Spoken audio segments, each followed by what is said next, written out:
Nzambe mokili ya likolo na se na biloko biso apambola bino na kombo se moko ya mwana wa ye mobikisi na biso Yesu Kristo. Natoni Nzambe botondi mpo na libakuli ye apesi ngai lisusu lelo po ete nakoka kosolola na bino na mayematali liloba ya ye. Ezali wa bino ndeko Tito Ngbanda. Boye bolamu na émission Que dit la parole de Dieu. Liloba ya Nzambe elobi nini? Yesu Kristo azali nani?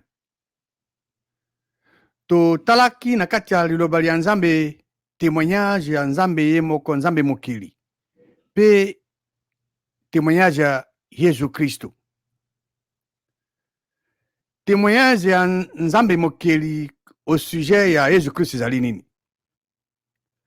Na makomi maso mayetu talaki Nzambe mokili alobi ete Yesu Kristo aza mwana wa ye ya bolingo. Alobi, Jésus-Christ est mon fils, bien-aimé en qui j'ai mis toute mon affection. Et toyebi ete témoignage ya Nzambe mokili eza ya solo. Pona nini? Po ete Nzambe ya solo akosaka te.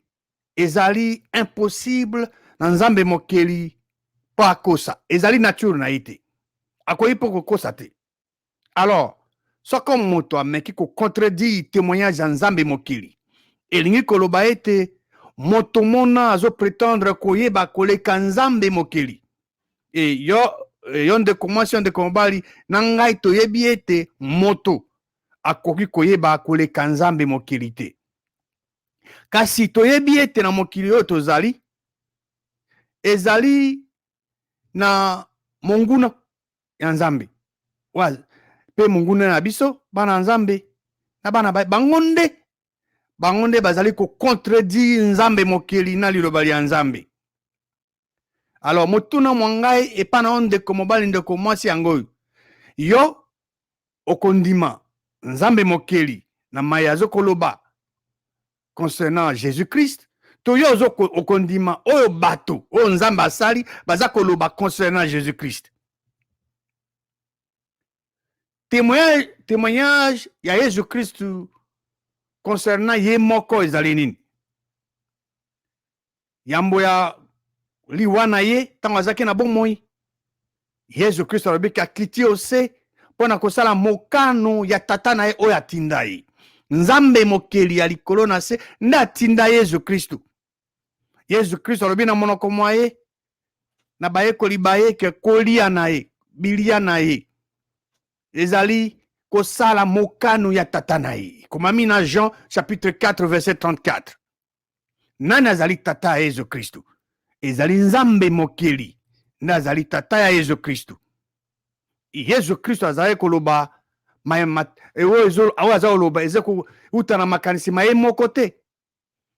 Kasi tata na ye oyo atinda ye nde akoma maye oyo ye Yesu Kristo esengeli aloba pe annonce. Sima ya sekwa na ye na bawa. Donc akufi akundami butu misato pe mikomisato asa mabele Nzambe na nguya na ye asekwisi Yesu Kristo na bawa. Sima ya sekwa Yesu Kristo na nzoto na ye asekwa abimalaki Marie de Magdala. E Marie alingaki asimba ye alobi na ekosimba ngai te kasi no akosimba ngai te po ete na matina no epai ya tata na ngai te. Yesu Kristo na nzoto na ye asekwa alobi kosimba ngai te po ete na matina no epai ya tata na ngai te. Tata na ye nani? Tata Yesu Kristo ezali Nzambe mokili ya likolo na se na biloko binso. Akobi na message na ye epai ya Marie alobi kasi kende ko kuta bandeko banga. Banani bazalaki bandeko? Bazali bandeko ya Yesu Kristo. Bandeko ya Yesu Kristo eza bayekoli baye. Lelo oyo bato banso babotami mbotama ya sika bango bazali bandeko ya Yesu Kristo. Yesu Kristo azali moto ya église. Le corps de Christ yazali la tête. Biso bato tobotami mbotama ya sika tozali biteni ya nzoto wana. Les membres de ce corps. Alobi na Marie lokeno kuta bandeko banga loba na bango ete nazo komata epai ya tata na ngai pe tata na bango. Nazali komata epai Nzambe na ngai pe Nzambe na bango. Pona Yesu Christu nzambe mokeli azali tata na ye wana témoignage ya Yesu Christu yeme. Alors soko moto ameki ko contredire témoignage ya Yesu Christu elingi koloba nini? Elingi koloba ete moto mona azokomi mona ayebi koleka Yesu Christu. Alors allez-vous croire yo kondima oh Yesu Christu alobi concernant yeme to yo kondima oh bato baza kolobaka concernant Yesu Christu.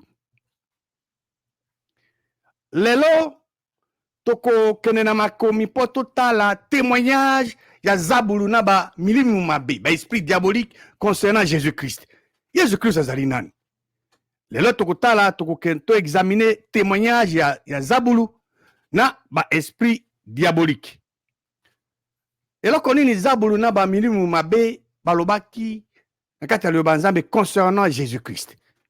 Liboso toko tala témoignage ya ba esprit diabolique milimu mabe concernant Jésus Christ. Nakati ya Nzambe eloko nini milimu mabe to ba esprit diabolique balobaki concernant Jésus Christ.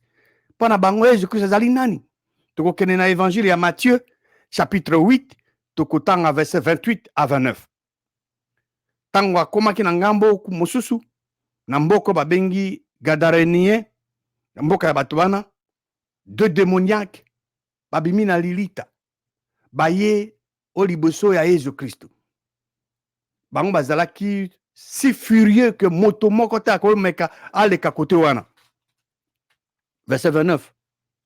Et ba démoniaque wana bazo ganga baganga babi eloko nini eze entre biso na yo Nzambe. Non, bango baloba ndenge wana te. 1000 fois non. Qu'y a-t-il entre nous et toi, Dieu? Non. Qu'y a-t-il entre nous et toi, Fils de Dieu? Et là, on est entre Bisona yo, Mwana ya Nzambe. Yo, es-tu venu ici pour nous tourmenter avant le temps? Moutuna bango est clair. Ba esprit diabolique. Ba ebi que Jésus-Christ azali Mwana ya Nzambe.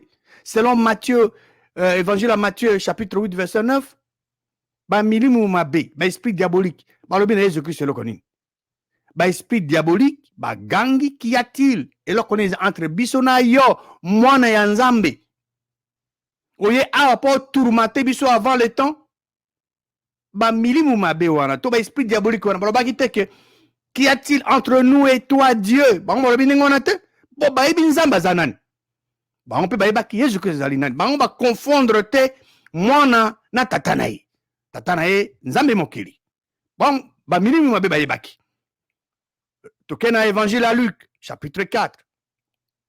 Tokotanga verset 41, Luc 4, verset 41. Ba milimu mabe, les démons, les esprits diaboliques.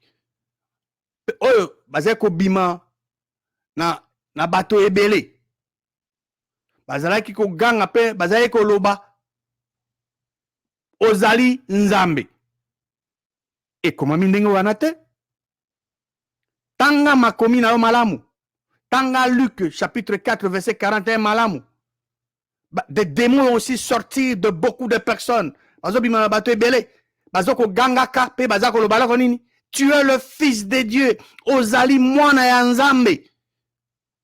Mais Jésus Christ a menacé bango a permettre bango te baloba pour être ba milimu mabe wana ba ebaki Jésus azali Christo ba ebaki. Donc Luc 4:41 elobi ke ba démon, c'est-à-dire ba esprit diabolique oye bazali ko bima na bato ebele bazalaki ko ganga pe koloba ete bazo bana Jésus Christ ke Jésus Christ yo ozali Mwana ya Nzambe. Ba milimu mabe wana to ba esprit diabolique wana bazalaki koloba te to bazalaki koganga te ke Yesu Christ azali Nzambe, mais que Yesu Christ azali nde Mwana ya Nzambe. Voilà, balobi ne ozali Mwana ya Nzambe. Donc ba esprit diabolique wana les esprits diaboliques savaient que Jésus était le Christ. Ba milimu mabe wana ba yeba ke Jésus azali Christo. Bango ba confondre te Mwana ya nzambe na tata na ye oyo azali nzambe bakonfondre te babengi mwana na kombo na ye bayebi ke azali mwana ya nzambe. Donc après avoir examiné témoignage ya baesprit diabolique totala sikoyo témoignage ya diable ye ne zabulu ye moko eloko nini zabulu alobaki concernant Jésus-Christ. Mpona zabulu Jésus-Christ azali nani? Mais avant totala makomi sur témoignage ya zabulu nalingi na rappeler bino que zabulu azalaki précipité awa ose ye azali parmi ya bikelamu o nzambe akelaki na ebandela ba être spirituel tobengaka ba ange elu ye azali moko ya ba trois archanges. Donc ye Lucifer aza koya nsima ya nzambe toza na Michel archange Michel abundaka mpona bandimi et puis Gabriel aza messager ye nzambe apesa mpe na ba ange elu libre arbitre nzambe aforçaka bango te. Alors ye zabulu a utilisé libre arbitre na ye wana mpo ase rebeller contre nzambe ye a entraîné un tiers ya ba ange batomboki bitumba ezali kuna na likolo loka azalaki makasi te comme d'habitude toujours bakitisaki aza na se awa. Alors tokokende na Apocalypse chapitre 12 tokotanga verset 7 à 9 ali bitumba ezalaki kuna na likolo Michel donc archange Michel na baangelu na ye babundi contre dragon. Dragon eza ye zabulu et dragon na baange na ye mpe babundi kasi verset 8 dragon Lucifer na baangelu na ye bazalaki makasi te et puis place na bango ezwami kuna na likolo te eloko nini esalami. Alors azali précipité le grand dragon kombo na ye wana le serpent ancien kaka kombo na ye abiangami zabulu mpe Satan oyo aza koséduire toute la terre mokili mobimba azalaki précipité na mokili baangelu na ye mpe bazalaki précipité na ye elongo bakitiaka na se. Donc zabulu azali précipité na mokili ye na baangelu na ye bango nyonso bazali précipité awa baza na mokili awa. Alors totala sikoyo makambo zabulu oyo azali kuna na nzambe azalaki parmi ba création les êtres spirituels nzambe a créé et azalaki moko ya ba trois archanges oyo azokoya immédiatement après nzambe. Toyoka témoignage na ye oyo ye akosala tokei na évangile ya Matthieu chapitre 4 tokotanga verset 2 à 7. Évangile ya Matthieu chapitre 4 verset 2 à 7. Ah, ezoloba mpona Jésus-Christ après avoir gêné asisi ko gêné 40 jours et 40 nuits ayoki nzala momeki ezali zabulu Satan apusani penepene na ye alobi na ye boyi soko ozali nzambe. Tanga verset no malamu verset 3 ya Matthieu 4 zabulu alobi ningi wana te. Zabulu asapproche na Jésus-Christ alobi na boyi soko ozali mwana ya nzambe pesa mitindu na mabanga maye makoma mapa. Verset 3 elobi que les tentateurs zabulu alobi na Jésus-Christ soko ozali mwana ya nzambe. Zabulu alobi te na Jésus-Christ ke soko ozali nzambe. Zabulu ayebi nzambe aute kuna epa nzambe kuna o likolo ndakiti na se ayebi nzambe azali nani pe ayebi Jésus-Christ azali nani. Verset 4 Jésus-Christ azongisi yano ekomami moto akovivre kaka te na lipa kasi na maloba manso ekobima na monoko ya nzambe. Verset 5 zabulu amemi ye na ville sainte atie kuna likolo ya temple alobi na ye boye. Verset 6 bolanda malamu awa zabulu azongi pour la deuxième fois alobi soko ozali mwana ya nzambe.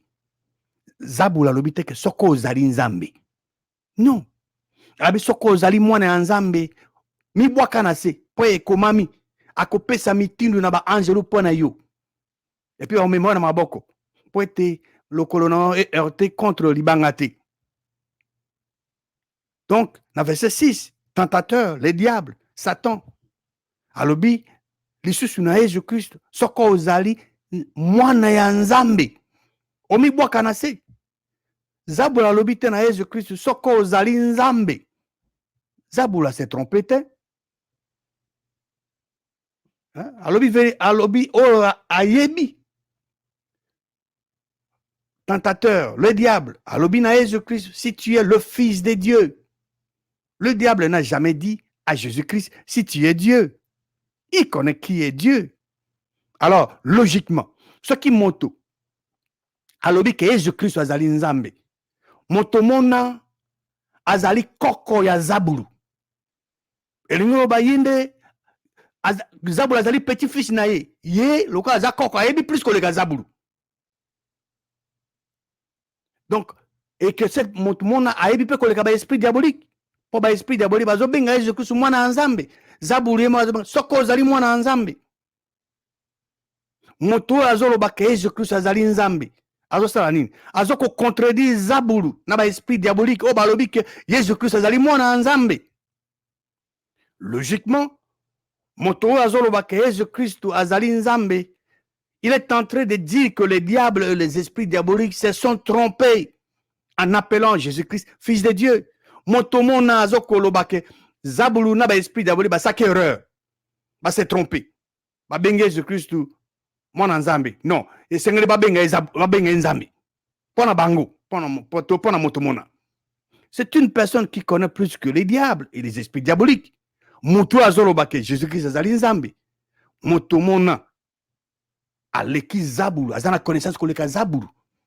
Pe aleki connaissance koleka ba esprit diabolique. Mais nako koyebisa yo ndeko mwasi ndeko mobali ke moto moko ana se azali te wa yebi liloba nzambe koleka Zabulu. Zabulu yebi liloba nzambe. Yango wana azali capable ya ko manipuler, ko tenter bato. Alors, mutuna na ngai pa na yango. Est-ce que mutu akoyi koyeba liloba nzambe koleka Zabulu? Tu komona? Zabulu akei ko tenter Jésus-Christ, n'est-ce pas? Zabulu akei ko tenter Jésus-Christ, akei ko mekaye. Mais esengeli boye ba ete nzambe mokeli ya likolo na se à cause de la tenter na mabete, hein? Dieu ne peut pas être tenté par le mal. Et nzambe ye moko amekaka bato te. Lelo nde toyokaka. So moni moto azo souffrir aza ba difficulté, malade, moto soi-disant aza motei, munene ya liyoba nzambe azo ndeko mwasi ndeko mobali, nzambe azo komeka yo. Nzambe azo komeka yo. Ezali lokuta oyo wuti directement na li fait le pas Zabulu. Nzambe oyo wapi azo meka yo. To wuti komona nzambe ya sena yake komeka Jésus-Christ. Awoto ko tenter ye. Nzambe mokeli amekaka te. Nazo kosate. Nazo koyebisa bino maloba nzambe toke no vérifier yango na makomi. Tokei na boucle à Jacques, chapitre 1. Jacques, chapitre 1, verset 13. Elobinin. Que personne, lorsqu'il est tenté, moto soki aza tenté, aloba, ezali nzambe nde azoko meka ngai. Po nzambe à cause de la tenté na mabete. Et ye moko nzambe amekaka bato te. Voilà, que personne, lorsqu'il est tenté, ne dise, c'est Dieu qui me tente. Koloba ndenge te. So zaye koloba. To yoki moto alobi ke nzambe nazo meka. Loba na yo zo buka lokuta. Yo zo loba oyo ute pa Zabulu. Nzambe amekaka te. Po nzambe à cause de la tenter par le mal te, et nzambe e moko akokipe ko meka motu te, ko tenter motu te. Nga komi Bible te, nga zo tangela binonde Biblia. Nzambe alobi ki atantaka batu te. Il ne tente personne. Alors ce moto ayo ko ebiso ke nzambe azoko meka tala ina miso bien loba na e komami wapi. Po nzambe alobi ke ya ameka batu te. Il pas à cause de la tenté na mal. Verset 14, Jacques 1, alobi que mais chacun est tenté quand il est attiré et amorcé par sa propre convoitise. Moto moko na moko azali tenté, azali attiré na nini na convoitise na ye moko. Ezate ke nzambe nda zo ko mekayo. Donc liloba nzambe lobi que nzambe à cause de la tenté par le mal te, kasi Jésus-Christ soit qui tenté par le diable. Dieu lui-même, Dieu ne tente lui-même personne. Jésus-Christ a été tenté en toutes choses, sans commettre un seul péché. Alors, que personne, lorsqu'il est tenté, ne dise, c'est Dieu qui me tente. Chacun est tenté quand il est attiré et amorcé par sa propre convoitise. Selon Nzambe na liloba lia ye, le Fils de Dieu, mwana Nzambe, Jésus Christ, azali médiateur entre Dieu et les hommes. Tokoki ko vérifier vérité wana na kati ali dans le livre ya 1 Timothée chapitre 2. 1 Timothée chapitre 2 verset 5 elobi que car il y a un seul Dieu, Nzambe c'est moko solo, et aussi un seul médiateur kaka moko entre Nzambe na bato. Médiateur monani Jésus Christ moto. Elobi te que Jésus Christ Nzambe. Jésus Christ moto. Jésus-Christ moto azali le seul médiateur entre Nzambe et Nabatou. Tokotanga 1 Corinthiens 8, verset 5 à 7. 1 Corinthiens 8, verset 5 à 7. Car s'il est des êtres qui sont appelés Dieu, que va être bien à Nzambe, et zakuna na likoloto na a na se, comme il existe réellement plusieurs dieux et plusieurs seigneurs, kola banzambe bazali ebele, pe ba seigneur pe bazali ebele. Néanmoins, pour Nabiso, il n'y a qu'un seul Dieu. Biso toyebi ke Nzambe ya solo azase moko, mokili alikolo na se tata, de qui viennent toutes choses et pour qui nous sommes. Et un seul Seigneur, mokonzi se moko, nani, Jésus Christ, par qui sont toutes choses et par qui nous sommes. Lelo tozali bana banzambe, pona misalami Jésus Christ asala, te kino nzamba sekushana bawa, vanisa loboko na mobali, à rendre disponible les dons du Saint-Esprit le jour à Pentecôte, tobota mbota masika. Mais verset 7 lobinin. Mais cette connaissance n'est pas chez tous. Ce n'est pas tout le monde qui a cette connaissance, mais cette connaissance n'est pas chez tous. Nakati ya Biblia mobimba, kobana na Genèse, tina Apocalypse. Verset tukumoto bana mwambe, 68 verset, ezolobake Jésus-Christ azali mwana ya Nzambe. Ba verset misato, ezokolobake Jésus-Christ azali Nzambe. Alors, boyebi eloko nini bato basala pendant des années. Bato ba ignorer 68 versets clairs, ba ignorer ango, oezolobake Jésus-Christ azali mwana Nzambe, ba magnifier les 3 versets. Oezolobake Jésus-Christ azali Nzambe. Zokande ba verset misato wana oezali difficile et sengeli zala examiner à la lumière il y a 68 versets clairs pour lingisa bango bakoka koyeba bozindo ya liloba ya Nzambe, bakoka koyeba motema ya Nzambe, mokano ya Nzambe. En conclusion, témoignage ya Zabulu na ba esprit diabolique au sujet à Jésus-Christ ezali nini? Pona Zabulu, pona ba esprit diabolique, Jésus-Christ ezali nani? Tomoni na kati ya liloba ya Nzambe témoignage ya Zabulu na ba esprit diabolique, milimu mabe, concernant Jésus-Christ. Ba esprit diabolique, ba lobby na Jésus-Christ, qu'y a-t-il entre nous et toi? Et là, qu'on est entre bisonayo, fils de Dieu, moi na Nzambe. Es-tu venu ici pour nous tourmenter avant le temps? Oyeawa, po otungi sabiso avant tango, avant le temps. Na kati ya makomi maeto examiner au totali. Témoignage à ba esprit diabolique ezali clair. Pona bango, pona ba esprit diabolique, Jésus-Christ azali mwana ya Nzambe. Témoignage à Zabul concernant Jésus-Christ ezali nini? Tango to sisi ko makomi maeto tali. Totala ki mbalaliki concernant témoignage à Nzambe. Nzambe moko mokili alobi que Jésus-Christ azali mwana wa ye ya bolingo. Son fils bien-aimé en qui il a mis toute son affection. Toye totali, témoignage à Jésus-Christ yeme concernant ye, alobi kazali mwana ya Nzambe. Aye awase ose pona kosala mokano ya tata na ye Nzambe. Tomoni ba témoignage à ba esprit diabolique. Bango balobi que Jésus-Christ azali mwana ya Nzambe, ba bengi ndingi wana. Alors, permettez ngai ndeko mwasi ndeko mobali na tuna motuna Yesu Christ azali nani yo nde moto kodeside sikawa kondima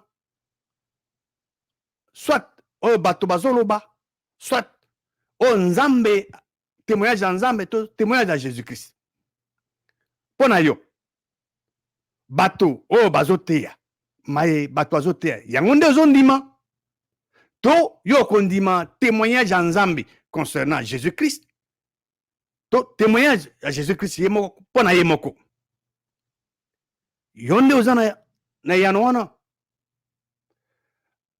parce que il faut décider ezali vie spirituelle na yo yo olingi osepelisa nani oplaire nani qui voulez-vous plaire est-ce que olingi oplaire na nzambe mokili to bato parce que nzambe mokili ye moko apesi témoignage ya mwana wa ye Jésus Christ alobi Jésus Christ aza mwana ya bolingo oyo alingaka mingi mon fils bien-aimé en qui j'ai mis toute mon affection. Allez-vous croire ce que Dieu le Créateur a dit ou ce que les hommes enseignent? Yo kondima oyo témoignage ya nzambe mokeli to yo kondima o bato bazo oteya ezali vie na yo spirituelle eza en jeu kasi biso tozoko exhorter bino tozoko exhorter yo ndeko mwasi ndeko mobali ondima témoignage ya nzambe mokili poso nzambe alobi kaka likambo moko concernant un sujet la question est réglée. Dans toute la Bible, et si quand Nzambe alobi vérité moko, ça reste toujours la vérité. Il y a l'obi que Jésus-Christ est son fils bien-aimé, en qui il a mis toute son affection. La question est réglée. Ce qui moto alinga contredit Nzambe, alors moto wana ifazala aleki Nzambe. Jésus-Christ alobi que ye azali fils de Dieu. Nzambe azali tata na ye. Allez-vous croire à ce qu'il a dit? Or, vous allez croire à ce que les gens racontent à son sujet. Kasi nazongeli lisusu tozoko exhorter bino bo contredire témoignage en Nzambe te, bo contredire témoignage ya Jésus-Christ te, bo contredire témoignage ya diable te. Parce que Nzambe a bengi Jésus-Christ, son fils bien-aimé, en qui il a mis toute son affection. Jésus-Christ lui-même a dit qu'il est le fils de Dieu. Et le diable a appelé Jésus-Christ, si tu es le fils de Dieu. Nzambe o akeli likolo na se. Tata Jésus-Christ apambola bino banso na kombo se moko ya mwana wa ye mobikisi na biso Jésus-Christ.